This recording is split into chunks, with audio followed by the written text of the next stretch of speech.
तो hello students, आज हम डिस्कस करेंगे जो पिछले कल आपका पुलिस का पेपर हुआ था उसमें जो सवाल आए थे। कोई ज़्यादा मुश्किल तो था नहीं पेपर। देखो कैसे हम सवाल हम कर सकते हैं।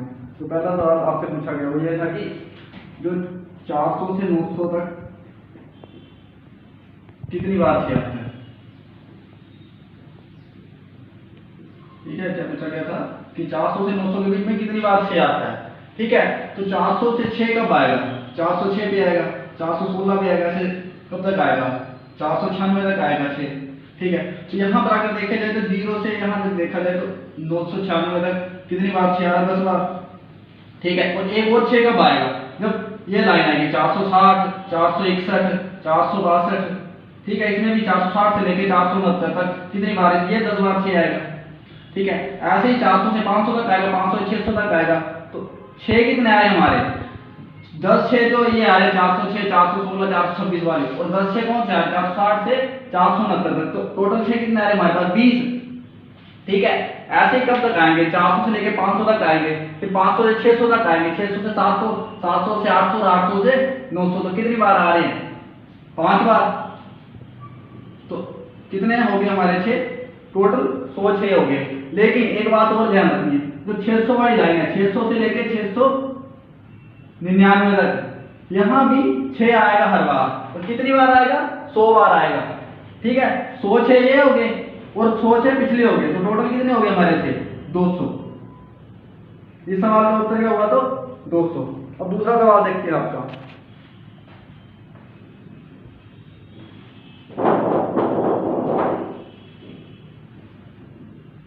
दूसरे सवाल में बोला गया एक प्रतियोगी परीक्षा में पुरुष और महिला उम्मीदवार ने भाग लिया। आवेदन करने वाले उम्मीदवारों में 60% महिलाएं हैं। मतलब अगर 100 बंदों ने अप्लाई करा है तो उसमें से जो 60 है वो क्या है? फीमेल है। ठीक है, 60 क्या है? फीमेल है। तो बाकी कितने बचे? 40। 100 में से अगर 60 फीमेल है तो 40 बच गए। 40 क्या होंगे? मेल होंगे। ठीक है, बाकी लाइन देखते हैं क्या बोलती है इन्होंने। अगली लाइन बोल रही है कि जो 18% बच्चे उन्होंने पेपर पास कर लिया है। ठीक है, इसमें से पास कितने हैं? 18%। ठीक है, 60 मेल हो गई, 40 फीमेल हो गए। अगर 100 माने तो 18 ने पास कर लिया पेपर। ठीक है, और जो पेपर पास किए हैं उनमें से जो 22.22% थे जिन्होंने पास करा, मतलब जो 18 ने पास करा इसमें भी 22.22% ने क्या करा है? इसमें से जो है वो मेल है। ठीक है, अगर 22.22% की फ्रैक्शन वैल्यू देखी जाए तो कितनी होती है? 2/9। मतलब 18 का 2/9 जो है वो मेल है। ठीक है, अगर 18 का 2/9 देखा जाए तो कितना बनेगा मेरे भाई? 4। ठीक है, मतलब 18 में से 4 क्या है? मेल। 4 है मेल। बचे कितने? 18 में से 4 मेल हो गए तो बचे कितने? 14 क्या है? फीमेल। ठीक है, 14 हमारी फीमेल। अब पूछा गया हमसे पूछा है कि कितने प्रतिशत महिला उम्मीदवारों ने परीक्षा उत्तीर्ण नहीं करी है। कितनी, मतलब परसेंटेज में कितनी ऐसी महिलाएं जो कि पास नहीं हुई हैं। अब 60 हो गई पास, टोटल हमारे, सॉरी 14 हो गई पास और टोटल हमारे पास 60। तो बची कितनी? अगर 60 में से 14 गए तो बचे हमारे पास 46। ठीक है, अब 46 60 का कितना परसेंट है? ठीक है, तो इसके कर देंगे हम गुना 100। ठीक है, अब जो आपके ऑप्शंस थे वो ये थे 76.67%, दूसरा था आपका 40%, तीसरा था आपका 33.33%, और चौथा ऑप्शन था कि निकाला नहीं जा सकता। अब निकाला कैसे नहीं जा सकता? निकाला तो जा रहा है। अब हमें पता है कि यहाँ अगर 46 की जगह 45 होता तो फ्रैक्शन बन जाती 3/4 और आंसर आ जाता 75। ठीक है, अगर 45 होता तो आंसर आ जाता 75, और यहाँ 48 होता तो आंसर आ जाता, फ्रैक्शन बन जाती 4/5 और फ्रैक्शन आंसर आ जाता हमारा 80। तो मतलब जो आंसर है वो 75 और 80 के बीच में है। ठीक है, तो आप बिना सोल्व करे भी निकाल सकते हैं। देखिए इसका आंसर हो जाएगा 76.67%। और इसको सोल्व भी करोगे तो आपका, इसको सोल्व करके भी आपका आंसर आ जाएगा। कितना आ जाएगा? 23 बटे में आ जाएगा आपका 3, 230/3 जो कि बनेगा 76.66%, जो कि अप्रोक्सीमेटली 76.67% के करीब है। ये इसका आंसर है।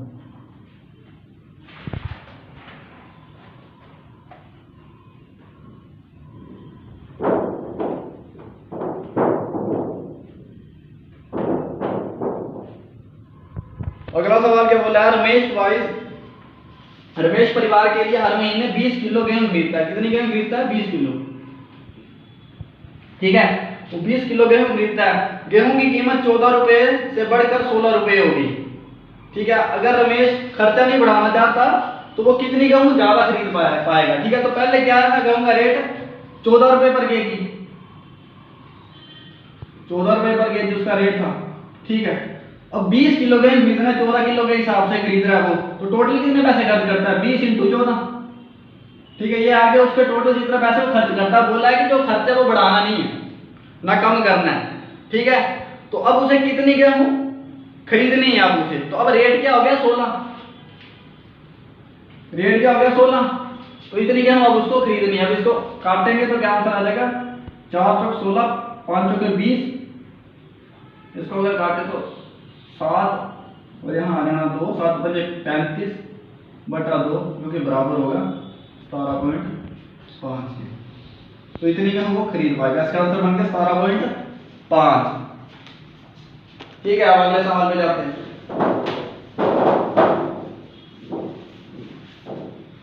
अगले सवाल में क्या बोला गया है, एक ट्रेन है, उसकी लंबाई है 150 मीटर, वो स्पीड हमें गिवन है, ये क्या length of train, length of train कितनी है? 150 मीटर। वो स्पीड हमें गिवन है, स्पीड है 90 किलोमीटर पर आवर। ठीक है, और क्या बोला है साथ में, वो ब्रिज क्रॉस करती है, ब्रिज नहीं सॉरी टनल क्रॉस करती है 250 मीटर की। टनल की लेंथ कितनी है?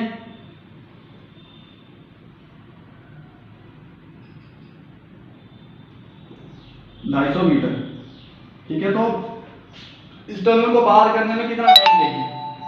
ठीक है, अब देखो ये दिया आपको मीटर में, ट्रेन की लेंथ भी और टनल की लेंथ भी, लेकिन जो आपकी स्पीड है वो किलोमीटर पर आवर में। तो किलोमीटर पर आवर के अगर मीटर पर सेकंड बनाने हो तो मल्टीप्लाई करना है 5/18 से।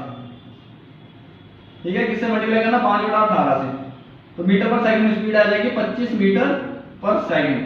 ठीक है, हमसे टाइम पूछा है, टाइम बराबर होता है डिस्टेंस अपॉन स्पीड के। तो डिस्टेंस कितना हमारा, डिस्टेंस ये डिस्टेंस और ये डिस्टेंस दोनों प्लस हो जाएंगे, क्योंकि जब ट्रेन चलेगी तो ट्रेन अपनी लेंथ तो पार करेगी, साथ में टनल की लेंथ भी पार करेगी। तो अपनी लेंथ कितनी है उसकी? 150, और टनल की लेंथ कितनी है? 250। दोनों को जब जोड़ दिए तो लेंथ कितनी आ गई हमारी? 400। और स्पीड कितनी है ट्रेन की? 25। तो कितना टाइम हो गया इसका? 16 मीटर सॉरी 16 सेकंड। ठीक है, अब अगला सवाल।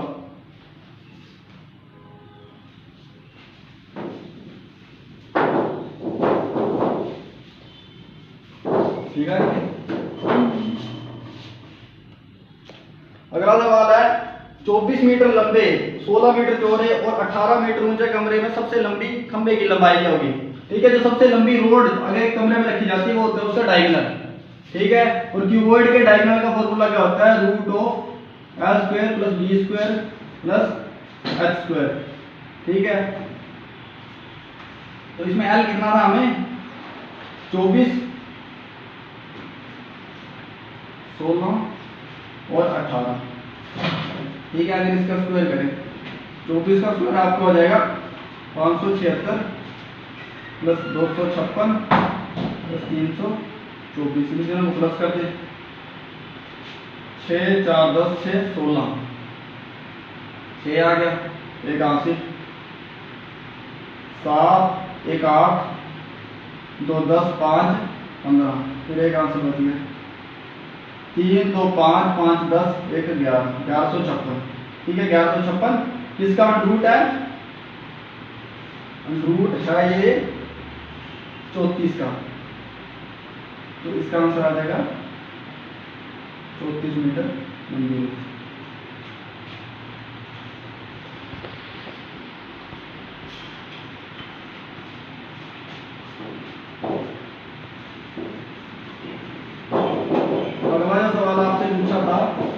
उसमें बोला था कि दो गोलाकार गेंदों का सही क्षेत्रफल 4:9 में है। ठीक है, तो बड़ी गेंद की त्रिज्या ज्ञात करें यदि छोटी गेंद की त्रिज्या कितनी है? 4 है। ठीक है, तो उनके एरिया का जो रेशो था, एरिया का रेशो कितना दिया था? 4:9। ठीक है। अगर एरिया का रेशो ए रेशो बी हो तो जो रेडियस का रेशो जो बनता है वो बनता है रूट ए रेशो रूट बी। ठीक है, तो एरिया का रेशो कितना है 4 रेशो 9, तो रेडियस का रेशो कितना बन जाएगा रूट 4 रेशो रूट 9, तो तीनों आएंगे 2 रेशो 3। ठीक है, और छोटी गेंद की त्रिज्या कितनी दी है 4, मतलब 2 की वैल्यू कितनी दी है 4 और 3 की वैल्यू हमसे पूछे, तो 2 की वैल्यू 4 है, 3 की वैल्यू कितनी आ जाएगी 6 इसका आंसर होगा 6 सेंटीमीटर। ठीक है, तो दूसरा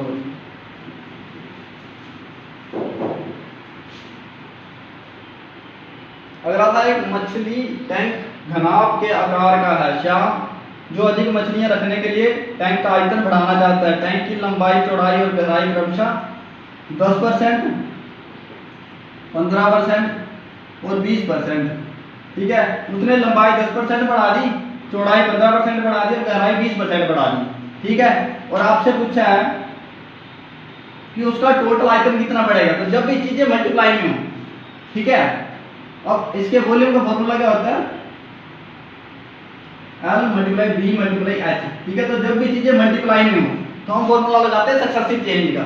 ठीक है, सक्सेसिव चेंज का फॉर्मूला क्या है, जब एक चीज A% बढ़े और दूसरी चीज B% बढ़े तो टोटल सक्सेसिव कितना आता है A plus B plus AB बटा 100।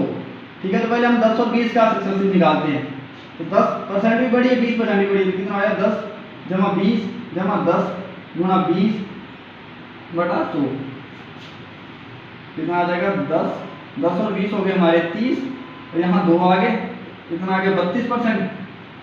ठीक है, अभी 10 और 20 का सक्सेसिव लगा तो 32%, अभी 15% बचता है। ठीक है, 15% अभी बच रहा है, तो हम अब सक्सेसिव किस पे लगाएंगे 32% और 15% को। ठीक है, दोनों में क्या हुई है बढ़ोतरी हुई है, तो कितना हो गया 32 जमा 15 जमा 32 गुणा 15 बटा 100, काटे तो 16, यहाँ 50 3 और यहाँ आ गया 10, 32 और 15 हो गया हमारे 47 जमा 48 बटा 10, कितना हो गया 47 जमा 4.8, तो फिर टोटल 47 और 4 हो गए हमारे 51.8% वृद्धि। ठीक है, अब आखिरी सवाल है आपका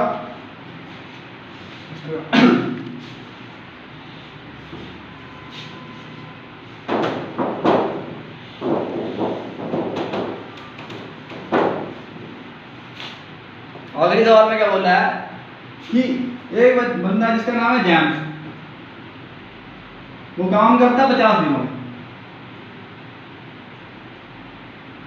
ठीक है, दूसरा पीटर कुछ भी है, मतलब पीटर है, वो काम करता है 40 दिनों में। ठीक है, अब उन्होंने बोला है कि वो 45% काम कितना दिनों में खत्म करेंगे यदि वो दोनों इकट्ठे काम कर रहे हैं। ठीक है, तो हम टोटल काम मानेंगे, कैलकुलेशन आसान बनाने के लिए टोटल काम ऐसा नंबर मानेंगे जो इन दोनों के पहाड़े में आता हो। ठीक है, या इन दोनों को बेसिकली बोल सकते हैं एलसीएम, तो 200 ऐसा नंबर है। ठीक है, हमने मान लिया टोटल काम कितना है 200 है। अगर काम 200 है और ये 50 दिनों में खत्म करता है तो एक दिन में कितना काम करेगा 4, और काम 200 है 40 दिनों में काम खत्म करता है तो एक दिन में कितना काम करेगा 5। ठीक है, अब काम कितना करना है इन्होंने सिर्फ 45% काम करना है। इन्होंने सवाल में बोला गया है कितना परसेंट काम करना, सिर्फ 45%। तो 200 का अगर 45% बोलने कितना आ जाएगा हमारा 90। इन्होंने सिर्फ 90 काम करना है। जेम कितना काम करता है 4, पीटर कितना करता है 5। ठीक है, तो दोनों मिलकर कितना करेंगे 4 करते हैं 5 करते हैं, दोनों मिलकर कितना करेंगे 9, तो 90 बटा 9 कितने हो गए 10 दिनों में काम खत्म हो गया। ये सवाल का उत्तर, ये थे आपके मैथ्स के 8 सवाल। चलिए।